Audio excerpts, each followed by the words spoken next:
Happy Friday, everybody. Josh here with On the Wrong Lead. Another episode of You've Gotta Be Sha Tinning Me. I am not Mark Two Turns. Josh at Cherry Drank. I'll update that. But joined as always by Matt Carlson, Mr. Slow and Steadied.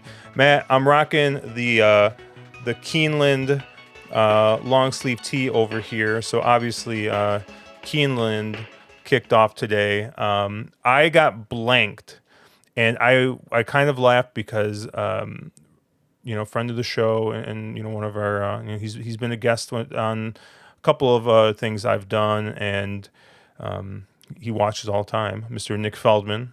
He is like, I killed it today. How did you do? And I was just like, he showed me a couple of nice tickets, and I'm just like, yeah, I didn't get a single race right today. So, But I don't know. Did you play much? How did you do today? I was betting small, noted sponsor of the stream, AM Wager. Shout out AM Wager. Had a win bet bonus. Like I think they're giving 20% on any win bets. So, fortunately, actually a first for everything. I actually win bet a horse, didn't like the odds, canceled it into flow on turf in the 12 in the last race, which ended up hitting at a nice price at 13-1.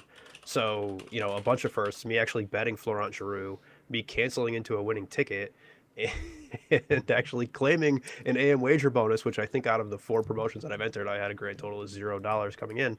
So, we'll see when that actually pays out. Why did I think it was Leparoux in the last race? Probably it was. Maybe it was a jockey switch. I thought it was Flo. I thought it was. Was it Flo? Maybe you're right. Pretty sure it was. If Flo was listed. If it switched, that would explain. Yeah, it was Flo. Okay, right, I knew it was one of them, but for some reason I remember reading it, and I was like, I saw your post of your canceled ticket right next to the winning ticket, and that never happens, right? So that's amazing. But I played real soft. I had a really strong opinion in race 2. I was against the Wesley Ward that scratched, and so my opinion was invalidated. And I really liked this Paul McEntee horse. I think it was the 5 horse in that race. The name's escaping me right now, but I was all excited. I'm like, all right, I'm like, that's my only play today is I want to bet this McEntee horse, and I'm gonna double into it. And I had the first leg, which the horse I liked was like second or third choice on the morning line. Ended up going off favored. There's just a lot of sharp money at Keeneland, and we saw a bunch of times where these horses were second, third, fourth, fifth, or fourth, fifth choice, and we're getting bet down to the favorite and winning. It for me, it's tough for me to make money when that happens. I know there's other people who can find those horses, or they don't shy away from really getting behind favorites like that. But for me, sometimes it's just hard for me to make money that way. But the horse I really liked in that second race scratched as well, and the other Wesley Ward ended up I think he won the race after the third stride. So the third or fourth stride, he'd already opened up like 6 or 7 lengths or something. It was something crazy.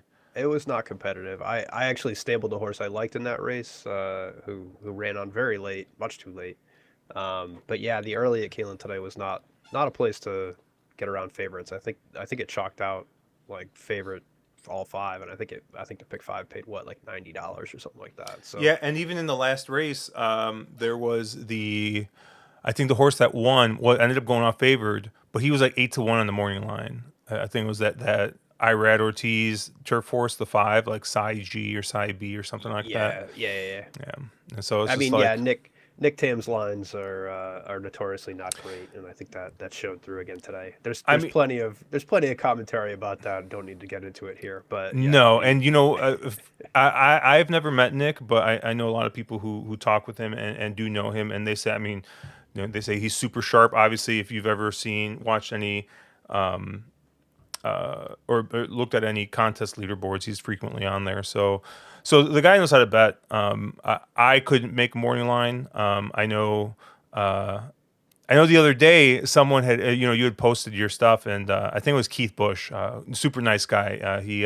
I met him at Breeders' Cup a couple years back, and he's like, oh, he's like, why don't you make, you're like, it'd be nice if you put some like value lines and stuff on there. And like, I saw that, I was like, yeah, that's a good idea. And I'm like, dude, I have no idea where to even start.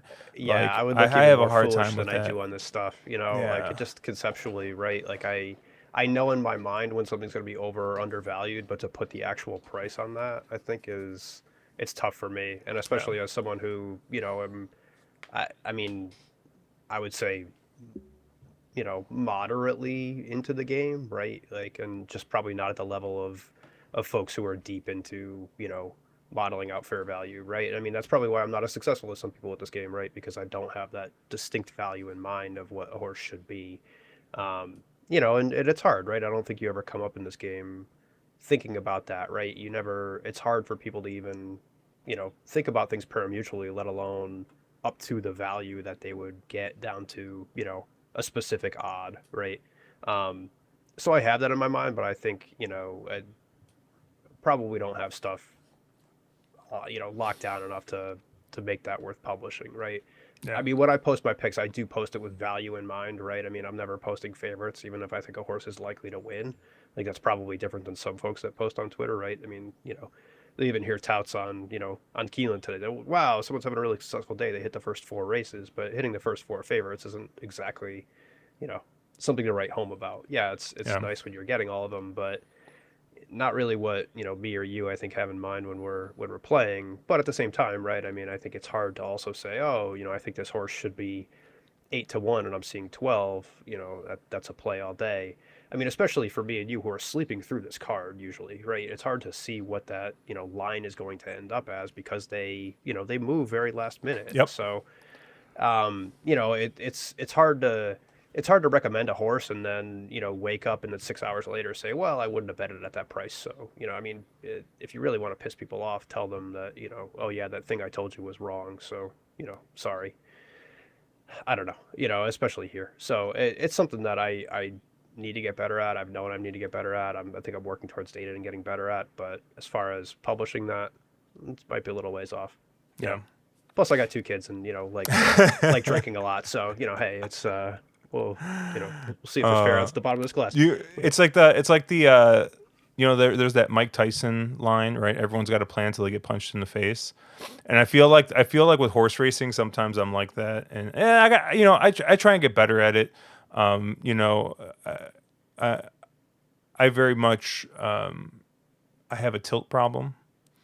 And it's not just in betting. It's like, I don't want to say in life, but yeah, it can be life. Like, uh, I at work, right? Something will happen, and we'll be on a call, and as soon as I get off the call, I'm calling my coworker, like, what the heck? Like, I mean, I'm using stronger language usually, or I'll start texting people during the middle of meetings and stuff, and you know, oddly enough, not my coworkers, but sometimes end users, man, like they're crazy. If you work in IT at all, or any type of service industry, man, like, Anything customer facing, yeah, yeah, you're bound it's to. it's tough. And it's funny because as much as like IT people are like how technical it is, I've been as successful as I have been in my professional life because and my man, like every manager I've worked with has told me, it's like, look, you're a technical person who can talk to people. That is not very common. Like, I mean, it's not that it's like it's not super. I mean, it's rare. Like, it's just like, there's a lot of people who are technically brilliant and like they just can't talk to people. Like, or you don't want to put them in front of people, is another way. And so, but yeah, I'll get frustrated on a call, and I'm texting and saying stuff to my coworkers, or I'm just like, whatever. And hopefully none of my coworkers are watching this, but you never know. But and then I play League of Legends, so I mean, obviously I have a tilt problem from that. Counter Strike's the same way. I famously, well, not so famously, but back in when I was in high school and college. Well, I think at this point I was in college. I was pretty damn good at Counter Strike. I wasn't pro level by any means, but I was probably like step or two under that. So I could have played in some big name tournaments and just been fodder. Just been like in the like the worst team in there. Like we wouldn't have. It wouldn't have been like we didn't belong, but we're at a tournament and we need to win like 2 rounds, and we lose like just some of the dumbest rounds possible. And if you guys know Dust 2, the map was Dust 2, and I'm like, all right, let's rush B, and we proceeded to rush B, get annihilated. And I was just so tilted. I proceeded to say, let's rush B for the next 7 rounds. And we lost all 7. Like, it was just like, because I was just like, I was so done with it. Like, it was crazy. But with horse racing, it's the same thing. I go in, I'm like, I'm going to play this pick 5. And this is, these are my opinions, blah, blah, blah. And you get knocked out first leg, right? Well, your plan the entire day was to play the pick 5, right? So why are you playing the pick 4 now? Like, why is that your plan? And then why are you playing the pick 3 after the pick 4 gets knocked out, right? And next thing you know, right, we'll say anywhere between your $40 to $100 investment, which is about probably on average what I invest in the pick 5, has doubled. Now you're out $200 because hey, your bet didn't cash. All right, instead of regrouping and focusing on your next thing, you're like, no, let me run this back, just in case. And the run back, I feel like just doesn't. It's not as successful of a move as I think it should be, right? Or like in all of our minds it are. But how many times do we do it? Yeah, Like I think that's the trap that I mean it's hard not to fall into sometimes, right? I mean, how many times are you I play both sides of that coin, right? If your horse is, you see him coming around the turn, your horse is fading, a much the best sixth, right? How many times are you firing back that next race, even before they cross the line, right? You're not waiting for even the tote to pop up. You're just firing, if you're in race 4, all of a sudden you got doubles out of race 5 and you're firing back everything before that race is even official, right? Meanwhile, if your horse wins, right? If you're live in that pick 5 ticket, how many times are you pressing the pick 4? You're like, oh no, exactly, I'm live, right? I don't need this. right? I'm good. I'm great. And so what you're doing is you're saying, hey, my opinions for whatever reason, either I don't see the way the track's playing or I didn't cap this card great, right? You press those opinions, but when your opinions are good and you're winning, you're sitting on it, you're watching, right? And you're inherently putting more money into a situation where you aren't seeing the ball versus times when you're playing well and you're running hot. And so that's the toughest part about this game, right? Is like you will throw hundreds of dollars sometime where you really shouldn't, and you won't throw hundreds of dollars at times when you should. And I think that's just the nature of it. And I think that's the hardest part of this game, I swear, is taking the psychology out of it and you know knowing when to lay down and when to press. And it's the opposite of what I think most do, right? It's call it behavioral economics or whatever you want to call it, right? But it's we all do it. I probably did it today, It's right? it's Probably a so couple times at Keeneland. It's so So funny because I just told the black cat story, which I've probably told numerous times at this point. But the black cat story with the maximum security DQ, and every time I think about it, I was live in the pick 5, and I was live in the pick 4, right? Because I think the pick 5 was only paying like 4 or 5 grand or something to maximum security, and but I was live to I think 7 or 8, and it's because I had the pick 4 for $1 as well. And I'm just like, why don't I do that? Why when I hit the first race, right? Then play the pick 4 because hey, like let's leverage this up. Instead, we use it defensively, and I feel like anytime you use something defensively in horse racing is not good. So you want to maximize the amount that you make, not minimize, right, the amount that you lose. Like I don't know. We can workshop that a little bit more, but I think the key point is you want to maximize how much you make. Like when your opinions are right, you want to make sure you get paid. And before we get paid here and show our right opinions, since we are a beer podcast now, I did crack open a nice beer. Well, it's funny. I'm drinking. I normally drink a bourbon or beer, but you're drinking. You got a bourbon this time instead of a beer. But I was going through the fridge today, and I was getting lunch or something out, and I saw this can of it's a beer called Straight Jacket, and it's by Revolution. It is their barrel aged barley wine, because I love a barrel aged beer. And I looked at the bottom of the can where it says the canning date, filled 1/5/2018. So this has got some pretty nice age on it. So I'm very excited to taste this. And actually, before I forget, real quick, I'm going to do what you're not supposed to do. I'm going to step away from this podcast real quick because I got to make sure I give this to my wife. Otherwise, she's going to be upset. So I'll be back.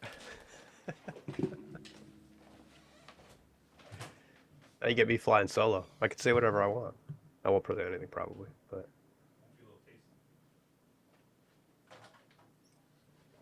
yeah, I've been nursing a cold, so I opted for Bullet tonight.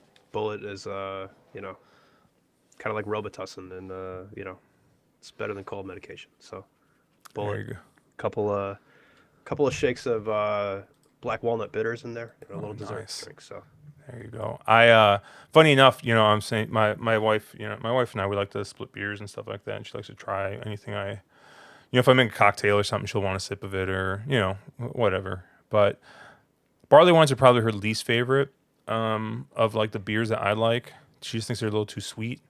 But I mean, something that's been I've had cellared for 6 years, probably worth a share. So cheers, guys. But ooh, that's nice. But we're gonna start race 8 here, Chairman's Trophy. I believe this is a Group 2, which is weird because I thought normally they'd say they. Well, it's weird because I feel like when the group racing happens, the PPs look different. There's all other kinds of stuff going on, but I don't know. Maybe this day's not special enough for them to do it. But yeah, I thought this was a kind of a cool little race. But I don't know. Maybe I landed a little chalky in this race. We got 13 horses in here. I landed on 2 horses. I landed on the 2 Beauty Eternal and the other John Size horse, the 6 Red Lion here. And I'm kind of looking through the field, and I see horses, a ton of horses that are in Group 1 races, Group 2 races, Group 3 races, and they're just like not necessarily been competitive in any of these races. But when you look at a horse like the 2 Beauty Eternal, and you go back 4 races, obviously won a Group 2 on this same course, and then immediately jumped into Group 1 company, and I think was just a little bit out of his comfort zone there. And so I think just coming back to the Group 2 level, and looking at the field in here, I think just going to find a much easier spot. My guess probably go off as your favorite, or is going to be pretty short priced. I saw a horse like the 11 Happy Together, who is coming in with a great run of form, but you look at that run of form and it's just much easier races, and a couple of them at Happy Valley, and I mean it's Alexi Bedell, so I know Matt, he's probably on your list right now, but I got out of that game right last time I criticized the jockey. He just won a multi-million-dollar race in Dubai. So I'm out of the game of criticizing jockeys at this point. They're all great. I love them all. they're all great. You love them all. But I also do like the 6 Red Lion here. Obviously, Zach was aboard for its win in Class 1. But I think that this is just another horse that is I think going to like the easier company. I mean, went in a Group One last time out, and you know was only a length behind California Spangle, and we just saw what California Spangle did over in Dubai. So yeah, I think that kind of flatters Red Lion a little bit. So I really like this horse coming in here, and you know Hamlin was aboard last time out for that ride, so I'm not necessarily too concerned that Zach is on the other. I mean, obviously he's ridden Beauty Eternal the entire time, so that wouldn't be surprised. But I don't know. I think it's kind of boring. I'm landing on two John size horses, probably both going to be pretty short, the 2 and 6. But I don't know, Matt. You got anything in creative here? Nope, I'm on the same two horses. Everyone can turn off the show. So thanks for coming out, Mm. everybody. Have a good night. No, I mean I am on the same two. I think I made Beauty Eternal my lone A, right? I think like I agree with you. It's going to take a lot of money. I just don't think people are probably finally off Russian Emperor, right? I think that horse continued to take some money, but just not anymore. I think people are probably over it. Um, as far as Beauty Eternal goes, right, I think the extra distance does help, right? You saw it kind of trying to close down. I think it was going 7 furlongs last time. I think it was going 1,400 that last race.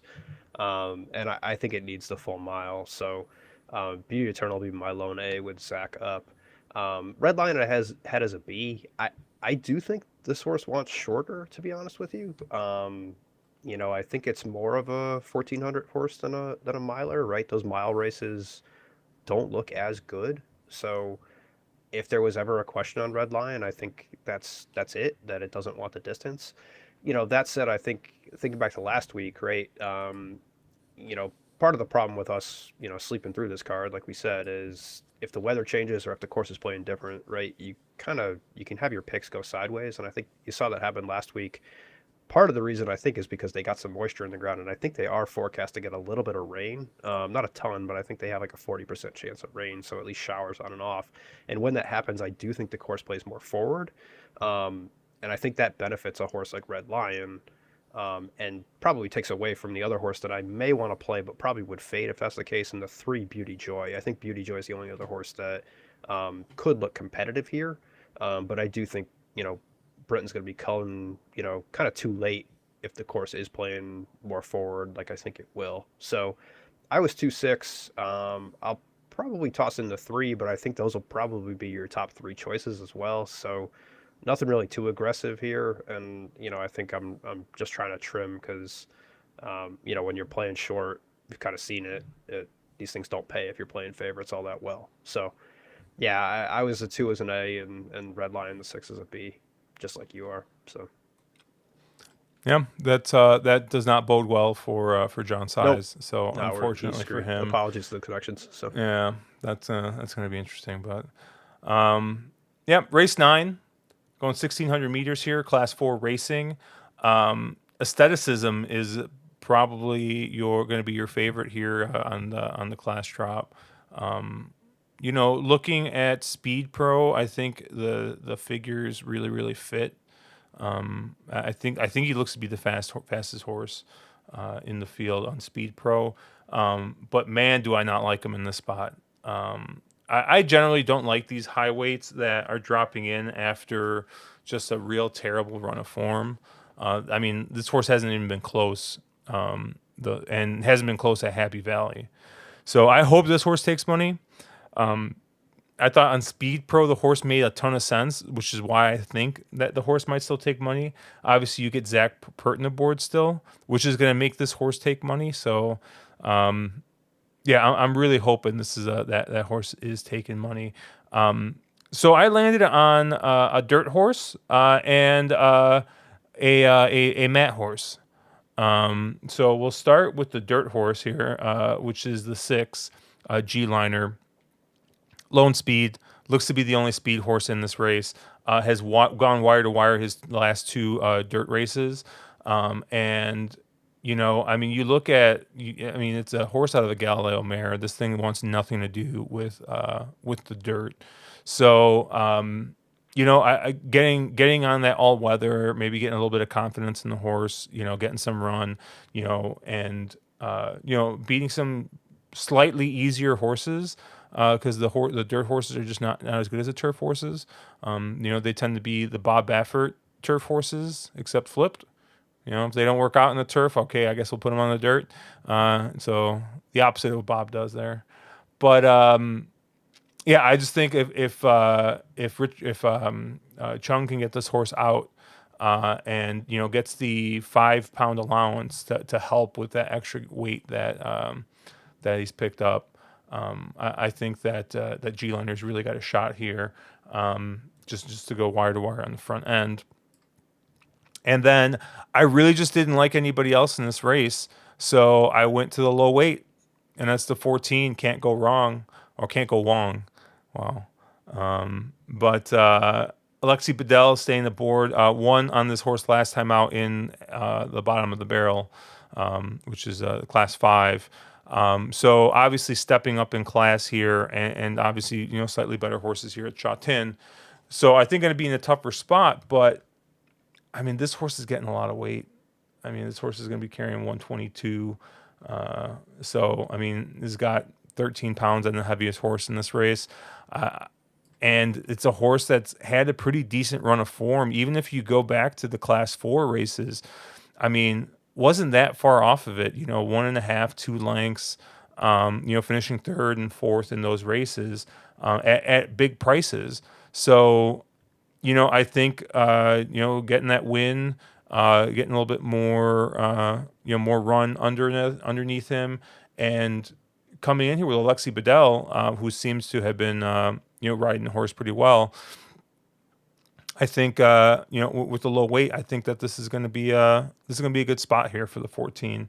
I did give a look to the 7 a little bit, but I don't know. I kind of just stuck with those two horses, the 6 and the 14. I thought I was a little chalky before, and I didn't want to take too many horses in this spot. But I guess I could say the 7's kind of a B for me. And once again, it's just a horse that's coming in with a win at this distance, is picking up 7 more pounds.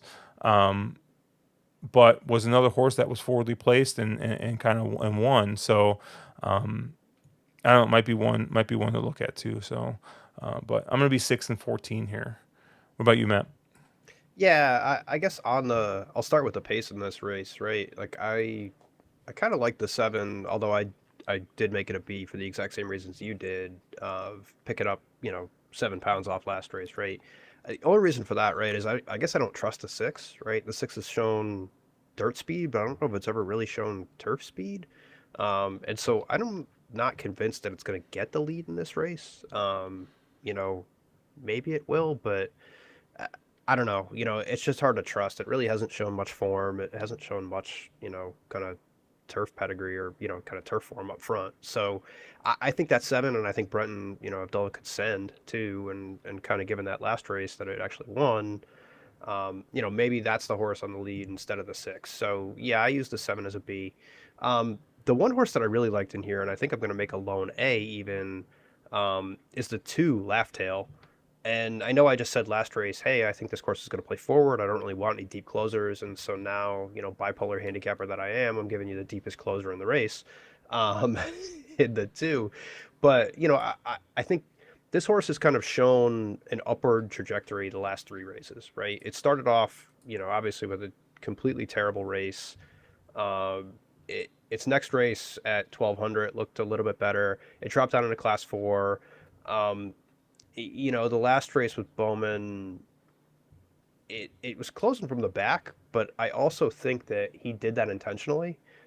He was breaking from the 8 post, and there was a ton of speed in that race. And if you watch the replay, it looked like he intentionally kind of dropped that horse back just to get it over to the rail. Um, and granted, now, okay, I'm telling you, hey, he did that from the 8 post. I really like it from the 11 post now, and he's not going to do the same thing. Maybe he will. I just do think there's a lot less speed in this race, so maybe he will send that horse more forward, and it won't be as far back.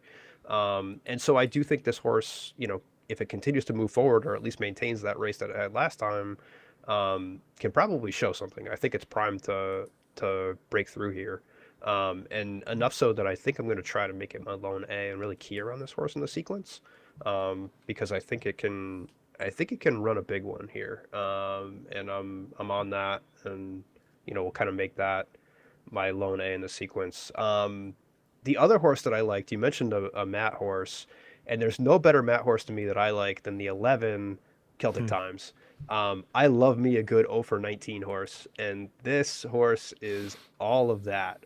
It has never won. It's never really shown anything, but I do think it's shown some ability, right? I think, look, the horse fits on figs, right? I think just from a speed perspective, it looks okay. It doesn't look great, but you're not looking for great, right? You're looking for a price, and it'll get a price. It gets the rail draw, which is always a plus. It gets a huge jock upgrade to Karis Teton, right? And if I don't like anybody in this race, and I think it's a race where you could make an argument that there's no standouts, right? I think we've said that. Um, why not this one, right? Why not make it 1 for 20? So, um, as another beag in the 11 Celtic Times to break through, it's 19 race maiden, and get one here in the 20th. So I'll be using I'll be using that one, and if that hits, you will see me posting some very strong gifs on Twitter in the morning. So All right. Let's move on to the race 10, the hard luck handicap. We're gonna be going 2,000 meters here. Matt, I've taken the first two races, so I'll let you start here. Where did you land?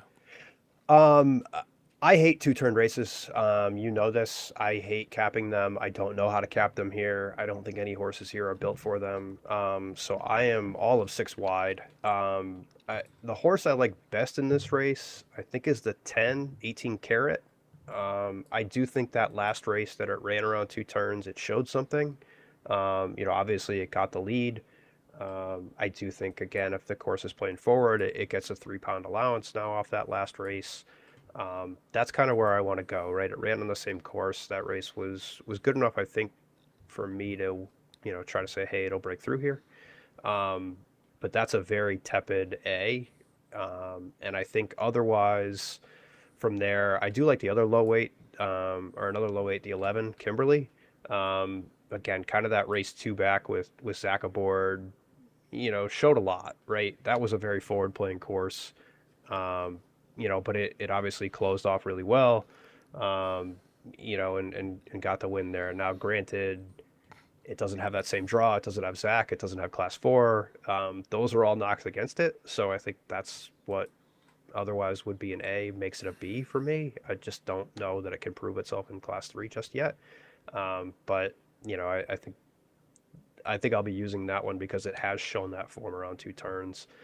And then, I think, to me, the one, two, three, and four have all shown enough competitiveness at the distance to warrant using. And so, kind of all through as Bs, I'll be using all those. Probably way too wide for the sequence, but especially using that three as a B is probably not the best thing to do. But I don't know. My brain here can't handle two-turn racing. I don't think any horses want it, so I'm going to be six wide, using all those, focusing mostly on the 10. So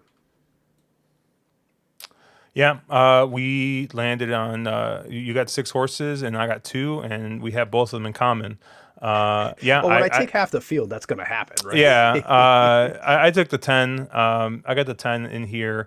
Obviously, another horse that is going to be of a lower weight has shown speed, and I just think that this is just another race that's pretty devoid of speed. Keeps Bedell aboard, who definitely hustled the horse out front. My one concern about the 10 is if you look at the last race, it seemed to have got a really easy lead and still lost by 4 1/4 lengths. So a little concerned about that, but sometimes you know the horse gets out there and just gets brave a little bit. So I do think your most likely winner is the 3 Illuminous. These lightly raced horses that have are coming in with good form. Obviously, one is first start. Got Artie Schiller on the bottom, so I think is a little bit a little bit of distance pedigree there. And last time out went the mile, and was just super far back. I think Frantic wired that race. Yep. And Yeah, then so he ended up getting up for second in that race, and I think getting a little bit more distance probably not going to hurt him in this spot. So I'm guessing your three's probably going to be your likely favorite in this spot, but lightly raced horse that's been increasing in distance. So I think the plan eventually is to go the 2 turns. So I like the 3 here, and I like the 10. Nothing to. We had a lot of agreement this week, and so this might be that might be an early night for us in our tickets. But I don't know. I thought that there were some interesting races. Obviously, we talked briefly before the stream about race 7, which isn't part of any of the sequences, but the Sprint Cup it's another Group 2, and the return of Lucky Sweynesse, and I think neither of us like him in this spot. So it has been the favorite the last probably however many times he's run. I mean, he's taken all the money, but I don't know. It could finally be the time that people jump off. I like the other probably going to be your other kind of short price, the 5 Flying Ace in that spot with Zach Purton aboard. But yeah, I mean, the race does look a little wide open without the dominance of the 1.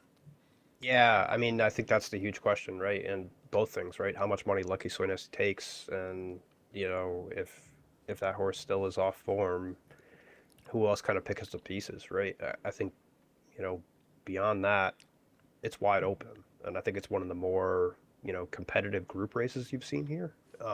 Sometimes you get a surprise, but I don't know if there's going to be any surprises in this race. So, I